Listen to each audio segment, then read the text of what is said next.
took out Daddy Rhysand's family? Oh, this is huge. So we're back at the Illyrian camp, and Feyre is feeling a little guilty inside because of the way she's feeling about Rhysand. She's feeling like she's cheating on Tam Tam. The camp is cold, and we meet Lord Devlin, the leader of the camp. And Daddy Reese's Pieces gets territorial. He goes, Amryn sends her regards. As for this one, pointing to Feyre, she's mine.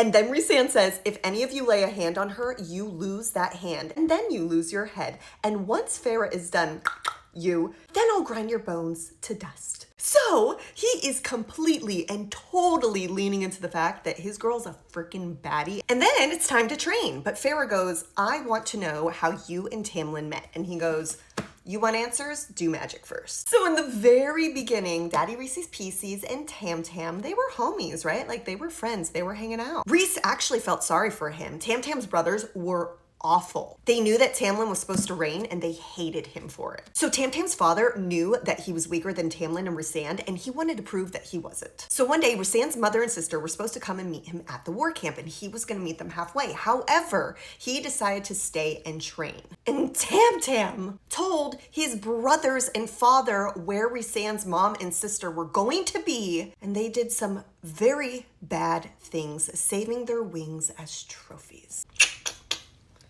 Daddy Tam. Rhysand says it should have been me. His life should have been the one that was taken. And I find that so interesting because Feyre always used to say that under the mountain. It should have been me. It should have been me, not those two fairies that she had to take out in the last trial. So I find it very, very unique that these two are on the same wavelength, same line of thought, always living parallel lives. And it feels very past lifey to me. And then Rhysand and his father ended up going to the spring court that night, and they ended up taking out Tamlin's mom, which Rhysand's father promised he wouldn't, but he did. Tamlin's father, the brothers, and then Rhysand's dad was taken out too. And then it's just Tamlin and Rhysand standing there loaded with power. They're now the new crown high lords, and they're just staring at one another like, what a scene.